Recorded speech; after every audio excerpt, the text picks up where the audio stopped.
अस्सलाम वालेकुम। आज की वीडियो में हम करेंगे चैप्टर नंबर 14 जो कि है इंट्रोडक्शन टू सेट नोटेशन। और मैं आपको स्टार्टिंग से बताऊंगी कि सेट्स क्या होते हैं, उसके एग्जांपल द नोटेशंस क्या यूज़ होती हैं, वो सब कुछ। और इसकी हम फर्स्ट 3 जो प्रैक्टिस नाउ है उनके क्वेश्चन हम करेंगे, ठीक है। तो जितनी भी मतलब कि फर्स्ट 3 प्रैक्टिस नाउ और पेज नंबर 393 पे प्रैक्टिस नाउ है वो भी हम करेंगे, ठीक है। तो जो मेरे पास बुक है ना 7th एडिशन, इसका ये चैप्टर नंबर 14 है, इंट्रोडक्शन टू सेट नोटेशंस। लेकिन कुछ बच्चे हैं एपीएस के, वो कह रहे हैं कि उनकी जो बुक है उसमें ये चैप्टर नंबर 3 है। जो न्यू उनकी बुक आई है उसमें चैप्टर नंबर 3 है, जो कि एपीएस वालों ने, वो अकॉर्डिंग टू स्टूडेंट्स के, वो एपीएस वालों ने खुद जो है उसके चैप्टर्स जो है वो अरेंज करवाए हैं। तो उसमें चैप्टर नंबर 3 है वो। तो आप देख लीजिएगा आपकी बुक का जो भी चैप्टर है इंट्रोडक्शन टू सेट नोटेशन, वो मैं स्टार्ट कर रही हूँ, ठीक है। तो इसमें सबसे पहले मैं आपको डेफिनेशन बताऊंगी, देन उसके बाद हम इसकी नोटेशन और एग्जांपल्स करेंगे। तो अगर अभी तक आपने मेरा चैनल सब्सक्राइब नहीं किया तो उसको सब्सक्राइब कर दीजिए और बेल आइकन को लाजमी प्रेस कीजिएगा ताकि आपको न्यू आने वाली वीडियोस के बारे में पता चल सके। तो स्टार्ट करते हैं। सेट्स, हमारे पास इसकी डेफिनेशन है, A set is well-defined collection of distinct objects. Set जो होता है ना हमारे पास एक वेल डिफाइंड होता है, यानी कि हमें उसके बारे में पता होता है कि इसके बीच में कौन से एलिमेंट्स हैं, किस चीज किन एलिमेंट से बना हुआ होता है, हमें इसके बारे में सब कुछ होता है। और उसके बीच में क्या होता है, डिस्टिंक्ट ऑब्जेक्ट। डिस्टिंक्ट ऑब्जेक्ट यानी कि एक दूसरे से डिफरेंट, ठीक है। तो अब जैसे कि यहाँ पे एग्जाम्पल है, एग्जाम्पल हमारे पास है कि अगर एस हमारे पास सेट ऑफ वॉवल्स है, ठीक है, तो हम इसे किस तरह लिखेंगे, ऐसे सेट नोटेशन, देन उसके बाद ब्रैकेट्स में लिखते हैं हम, ठीक है। और उसके बाद इसके बीच में हमने लिख दिए कि जो हमारे पास क्योंकि लिखा था ना, अगर हमारे पास क्या है कि एस सेट ऑफ वॉवल्स है तो वो हमारे पास किस तरह आएगा, सेट की नोटेशन देन AEIOU, ठीक है। ब्रैकेट्स में हमने लिख दिया जो हमारे पास वॉवल्स थे उनको, ठीक है। उसके बाद हमारे पास नोटेशंस क्या यूज होती हैं, जैसे जैसे आगे हम करते जाएंगे ना, जो जो डेफिनेशंस आती जाएंगी ना मैं आपको बताती जाऊंगी साथ साथ, ठीक है। अब हमारे पास क्या नोटेशंस इसमें क्या क्या अभी यूज हो रही हैं। ये जो ई होता है ना, ये हमारे पास क्या होता है, is element of that set. मतलब कि अगर किसी जैसे कि अगर मैं आपको एग्जांपल दे दूं कि अगर हमसे कोई पूछे कि क्या ए जो है वो एलिमेंट है वॉवल्स का, तो हम लिखेंगे A, then this symbol means belong, इसको बिलोंग बोलते हैं, ठीक है, ये लिखेंगे। देन सेट एस जो भी है वॉवल्स है जो भी उस तरह लिख देंगे, ठीक है। तो ये जो हमारे पास होते हैं ना नोटेशन, जैसे कि ये हमारे पास क्या होता है, बिलोंग का साइन होता है। ये बिलोंग यानी कि is an element of, does not belong यानी कि इज नॉट एलिमेंट ऑफ, ठीक है। एंड एन एस ये डिनोट करता है the number of element in the set. अगर हमें कोई कहना आप बताएं कि number of element in the set, तो हम वो सेट जो है वो लिखेंगे इस तरह, एन एस। अगर इसी को देख लें तो इसमें कितने एलिमेंट है, 1 2 3 4 5, तो हम लिखेंगे N of S is equals to 5, ठीक है। अब हम इसकी स्टार्ट करते हैं फर्स्ट प्रैक्टिस नाउ, ठीक है। तो फर्स्ट जो हमारे पास प्रैक्टिस नाउ है उसमें हमारे पास है कि ए हमारे पास क्या है, A is a set of, second focus हो जाए, ठीक है। ए क्या हमारे पास, A is a set of even positive integer less than 10। करना क्या है, फर्स्ट में क्या करना है, list all the element of A in set notation. B एस का state whether each of the following statement is true और फॉल्स। फिर ये जो स्टेटमेंट्स हैं इनको हमने बताना है कि क्या 8 बिलोंग करता है ए से, 7 क्या डज नॉट बिलोंग टू ए। फिर सी पार्ट है हमारे पास, यूजिंग ये नोटेशंस बिलोंग और डज नॉट बिलोंग हमने बताना है कि क्या ये एलिमेंट्स हैं ये कि नहीं है, ठीक है। और हमारे पास क्या है कि बी हमारे पास गिवन है, एलिमेंट्स गिवन है, हमने बताना है कि एन ऑफ बी क्या है इसका, ठीक है, यानी कि नंबर ऑफ एलिमेंट्स कितने हैं बी में, ठीक है। और ये है पेज नंबर 393 पर, यहाँ पे मैं लिख देती हूँ पेज नंबर 393 पे ये, ठीक है। ये प्रैक्टिस नाउ। अच्छा, इसका फर्स्ट हमारे पास क्या हमने करना है कि list all the element of A in set notation, यानी कि, और ए हमारे पास क्या है, A set of even positive integers less than 10, ठीक है। सबसे पहले तो हमें पता होना चाहिए कि इंटीजर्स क्या होते हैं। तो इंटीजर्स हमारे पास होते हैं 0 plus minus 1 plus minus 2 plus minus 3 so on, ये सारे ठीक है कि क्या होते हैं अप टू इनफाइनाइट टर्म्स, ये हमारे पास क्या होते हैं इंटीजर्स होते हैं। यानी कि +1 +2 +3 नंबर लाइन पे अगर आप देखें तो दूसरी साइड से -1 -2 -3 एंड सो ऑन, ये सारे क्या होते हैं हमारे पास इंटीजर, और 0 के साथ कोई साइन नहीं होता। ठीक है, तो अब हमने बताना क्या है, list all the element of A in set notation, और ए के हमारे पास A is a set of even positive integers less than 10। ठीक है, तो इसका फर्स्ट जो है हमारे पास उसका ए पार्ट है हमारे पास, यानी कि ए इज इक्वल्स टू क्या हो जाएगा, एलिमेंट्स लिखने हैं हमने लिखने हैं जी even positive integer less than 10। तो इवन कौन से होते हैं हमारे पास, जो टू के टेबल में आते हैं, 2 के जो मल्टीपल होते हैं, तो वो कौन से हो जाएंगे हमारे पास 2 इवन पॉजिटिव, यानी कि सिर्फ प्लस वाली वैल्यूज हमने लेनी है, माइनस वाली नहीं लेनी। तो 2 4 6 8। अब इधर लिखा हुआ है लेस देन 10, यानी कि 10 से छोटा जो इवन नंबर है वहां तक हमने लिखना है। तो 10 से छोटा इवन नंबर क्या है हमारे पास 8, तो ये हो गया 2 4 6 8, ब्रैकेट क्लोज कर दें तो ये हमारे पास आ गया जी set of even positive integer less than 10। ठीक है, अब इसका बी पार्ट हम करते हैं। बी पार्ट में हमारे पास है जी state whether each of the following statement is true और फॉल्स।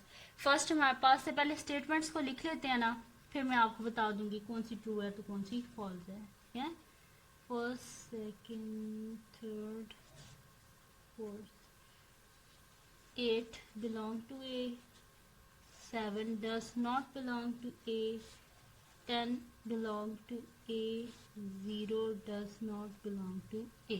ठीक है, 8 belong to A, ये देखें इसमें क्या 8 है इस सेट में, है ना 8, यानी कि 8 एलिमेंट है सेट A का, तो यहाँ पे हम लिख देंगे true. Then 7 does not belong to A, 7 element नहीं है सेट A का, तो नहीं है ना, यानी कि ट्रू है। फिर है 10 बिलोंग टू ए, यानी कि 10 हमारे पास एलिमेंट है सेट ए का, लेकिन यहाँ पे तो 10 नहीं है, यानी कि ये स्टेटमेंट क्या है, फॉल्स है हमारे पास। Then 0 does not belong to A, यानी कि 0 एलिमेंट नहीं है सेट ए का, तो यहाँ पे 0 नहीं है ना, इसका मतलब है ये ठीक है, तो यहाँ पे क्या आ जाएगा हमारे पास ट्रू। फिर हमारे पास नेक्स्ट है इसका सी पार्ट है हमारे पास, कि हमने बताना ये है कि यूजिंग द नोटेशन बिलोंग और does not belong describe whether each of the following number is an element और is not an element of A. तो फर्स्ट क्या है हमारे पास 2 है, सेकंड क्या है हमारे पास 5 है, थर्ड क्या है हमारे पास 9 है, एंड फोर्थ क्या है हमारे पास 6 है। तो इसमें देखें कि क्या 2 है इस सेट में, 2 है ना, तो हम क्या लिखेंगे 2 बिलोंग टू सेट ए, यानी कि 2 is the element of set A. Then उसके बाद 5 है, यहाँ पे देखिए 5 है किसी जगह, नहीं है ना, तो हम यहाँ पे लिखेंगे 5 does not belong to set A, यानी कि 5 is not the element of set A. 9 देखें यहाँ पे नहीं है ना, तो हम यहाँ पे लिखेंगे 9 does not belong to set A. फिर 6 देखें 6 है, तो यानी कि 6 is the element of set A, यानी कि बिलोंग टू ए। ये हो गया हमारे पास। अब इसका सेकंड है हमारे पास पार्ट है कि given that b is equals to क्या हमारे पास 3 6 9 12 15 सो ऑन टू 30, हमने फाइंड आउट क्या करना है n ऑफ b, ये हमने फाइंड आउट करना है। ठीक है, तो b के सबसे पहले एलिमेंट देखिए क्या लिखे हुए हैं हमारे पास, 3 का टेबल है ये, 3 1 3 3 2 6 3 3 9 3 4 12 3 5 15, और 3 कितने 30 होती हैं, 3 10 30, यानी कि अगर ये बीच वाले जो नंबर है इनको भी हम लिखे तो हमारे पास टोटल कितने हो जाएंगे, ये 10 हो जाएंगे। वैसे मैं आपको लिख के भी दिखा देती हूँ, b इज इक्वल्स टू 3 6 9 12 15 18 21 24 27 30, इनको काउंट करें 1 2 3 4 5 6 7 8 9 10। ठीक है, तो n ऑफ b क्या हो गया हमारे पास 10। कि यहाँ से लिख देते हैं सोल्यूशन। ठीक है, तो इसका सोल्यूशन हमारे पास क्या है, एन ऑफ बी, यानी कि number of element in set B कितने हैं हमारे पास, 10 है। ठीक है, तो ये इसकी प्रैक्टिस नाउ होगी है जो थी पेज नंबर 393 पर। अब हम करते हैं इसकी नेक्स्ट जो है हमारे पास प्रैक्टिस नाउ नंबर 1 है, वो हम स्टार्ट करते हैं। तो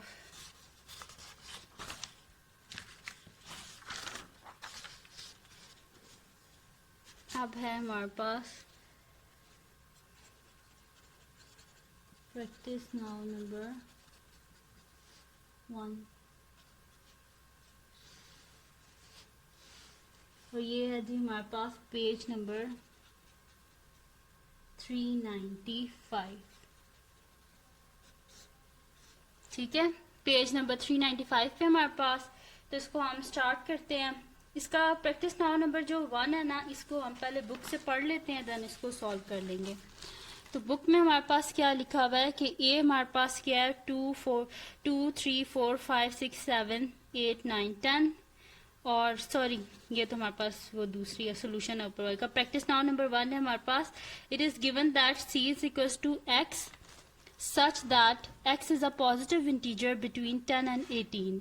x हमारे पास क्या है, पॉजिटिव इंटीजर है, जो कि हमारे पास कहाँ पे है, 10 और 18 के बीच में। ठीक है, जितने पॉजिटिव इंटीजर हैं वो ये सेट है। और d क्या है हमारे पास, d x such that x is a positive integer such that 10 is x जो है हमारे पास greater than and equal to 10 है और लेस देन 18 है, यानी ठीक है, यानी कि 10 इन्वॉल्व होगा लेकिन 18 इन्वॉल्व नहीं होगा। जिसके साथ ये होता है ना, नोटेशन जो होती है ये है कि मतलब कि x जो है वो greater than and equal to, ठीक है, greater than and equal to, जब ये इक्वल टू का नीचे जो लाइन लगी हुई अगर ये हो ना, तो इसका मतलब होता है कि ये जो नंबर लिखा हुआ है ये बीच में इन्वॉल्व होता है, यानी कि 10 आएगा इस सेट में। लेकिन यहाँ पे देखें क्या लिखा हुआ है, x इज लेस देन 18, यहाँ पे साथ में इक्वल टू नहीं है, यानी कि 18 नहीं होगा, 18 से पिछला नंबर होगा। ठीक है, करना क्या है, list all the element in C and D in set notation, और सेकंड में क्या करना है, do C and D contain the same element if not explain by. ठीक है, तो इसको स्टार्ट करते हैं हम।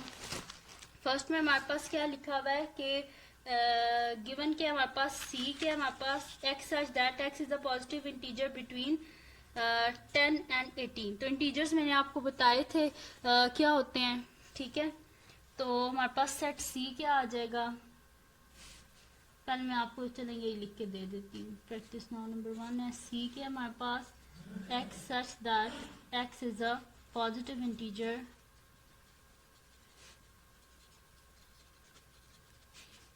बिटवीन 10 एंड 18, और डी के हमारे पास x such that x is a positive integer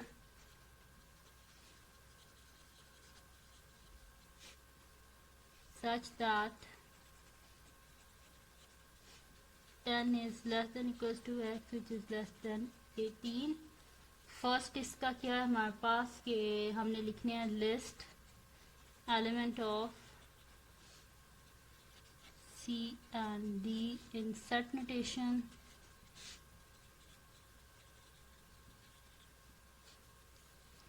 second क्या है कि डू सी एंड डी और सेम।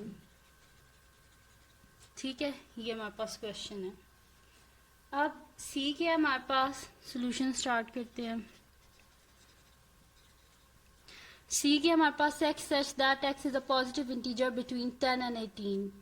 तो सी क्या आ जाएगा हमारे पास, 10 के बाद देखें 10 एंड 18। ठीक है, तो इसके हमारे पास क्या आ जाएंगे फिर, 10 तो इन्वॉल्व नहीं होगा, बिटवीन है 10 और 18 के दरमियान में।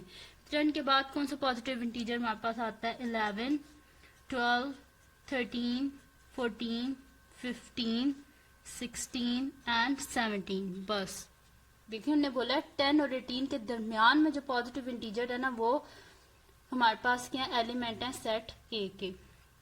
और डी क्या है हमारे पास, डी है जी x such that x is a positive integer such that 10 is less than and equal to, यानी कि x के जो एलिमेंट है ना वो क्या है हमारे पास, स्टार्ट कहाँ से हो रहे हैं 10 से और ख़त्म कहाँ पे हो रहे हैं, मतलब कि यहाँ पे लिखा हुआ है कि x is greater than equals to 10 and x is less than 18, ठीक है।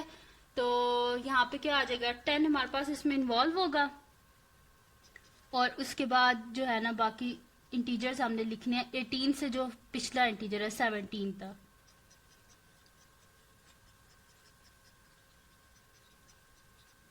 ठीक है, ये आ गया हमारे पास इसके एलिमेंट 10, 11, 12, 13, 14, 15, 16, 17। लिखा हुआ X is greater than equal to 10 and less than 18। अगर यहाँ पे इक्वल टू का साइन होता तो यहाँ पे फिर साथ में 18 आ जाता, जैसे यहाँ पे है ना, अगर ये यहाँ पे भी होता ना तो यहाँ पे 18 आता, लेकिन यहाँ पे नहीं है।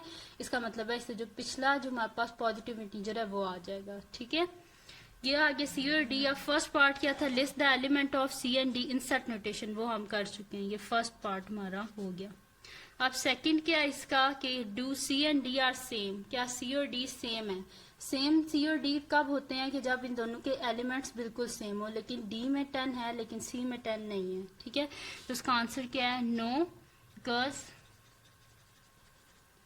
10 belongs to D but 10 does not belong to C, ठीक है। डी जो है उसमें 10 है लेकिन सी में 10 नहीं है, ठीक है। इसलिए हम क्या कहेंगे कि ये दोनों आपस में इक्वल नहीं है, ठीक है, सेम नहीं है। तो ये होगी जी हमारे पास प्रैक्टिस नाउ नंबर 1। अब हम करते हैं इसकी प्रैक्टिस नाउ नंबर 2 करते हैं, ठीक है।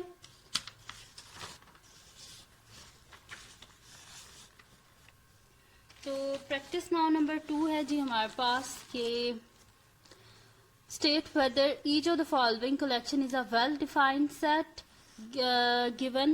Give a reason for your answer.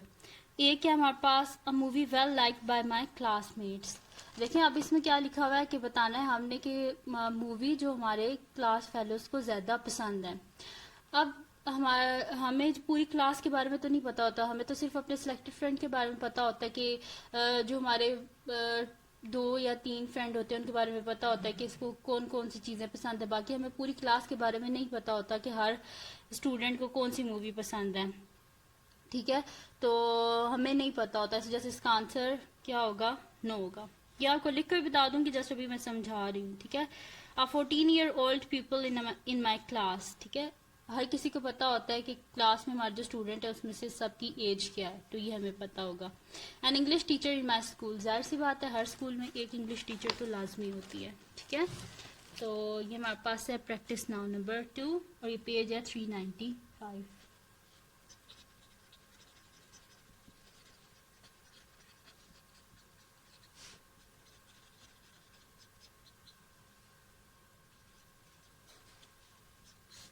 ठीक है, practice now number 2 page number 395।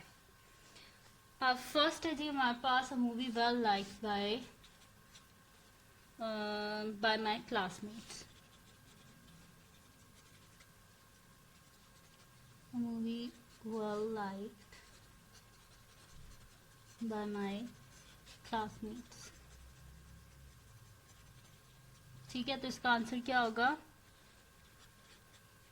No होगा, क्योंकि हमें नहीं पता होता सारे स्टूडेंट्स के बाद, क्योंकि हम लिखेंगे no, a movie may be well like by some but not others.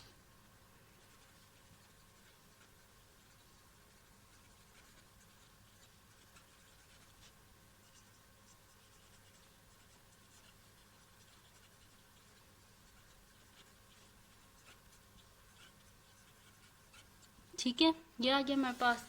अब बी पार्ट है इसका हमारे पास कि अ 14-year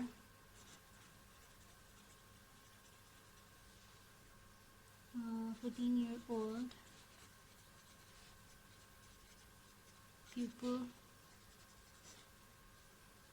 in my class, ठीक है। तो 14 ईयर जो पीपल होगा, इनके जो स्टूडेंट होगा उसके बारे में भी हमें पता होगा, पूरी क्लास की हमें एज पता होती है। तो हम ये लिख देंगे yes it is clear which people are 14 year old।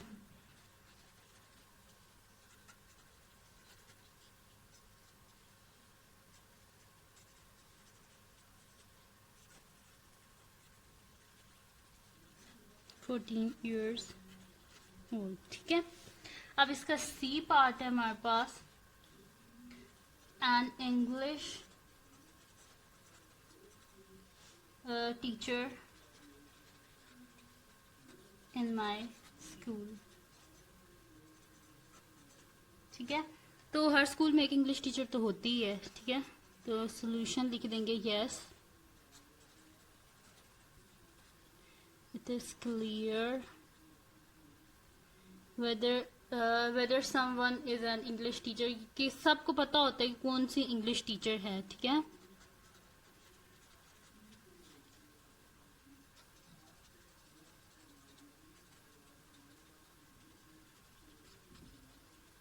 is an English teacher in the school।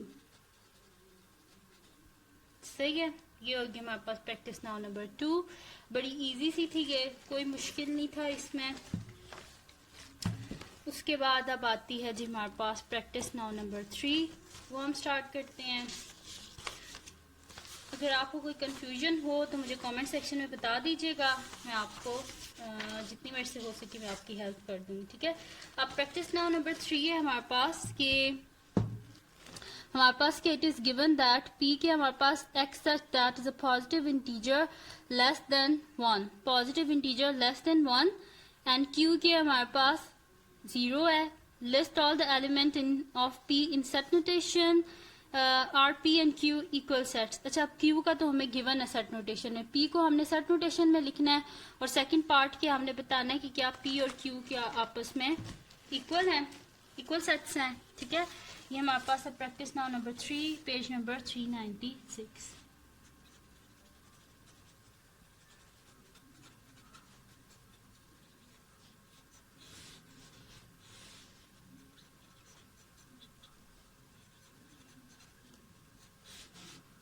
ठीक है, अब ये हमारे पास क्या है, पी के हमारे पास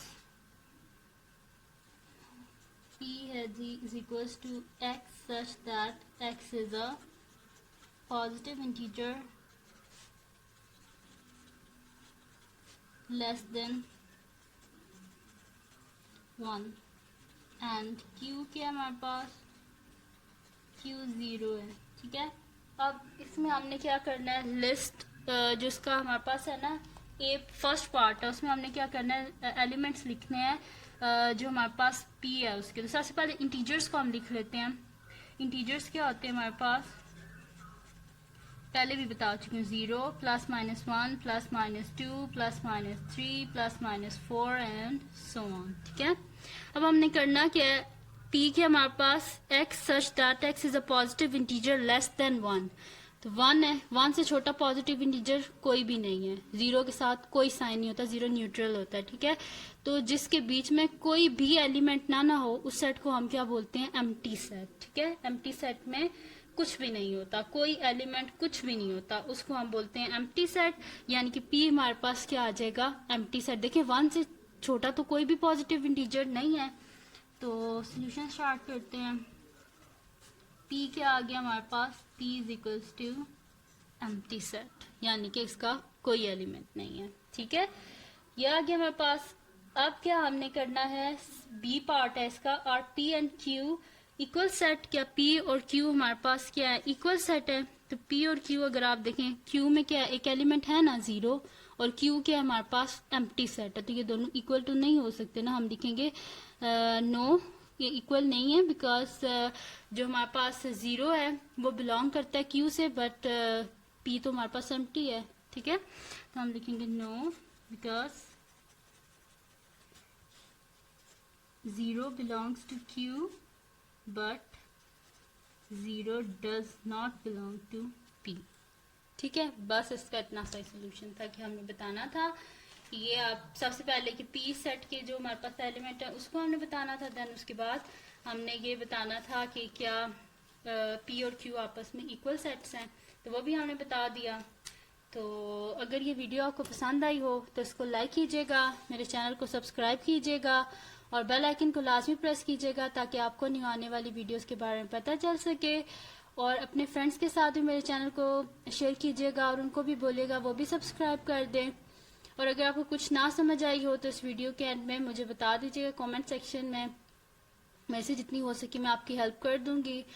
और दुआओं में याद रखिएगा और अपना बहुत ख्याल रखिएगा। अल्लाह हाफिज़।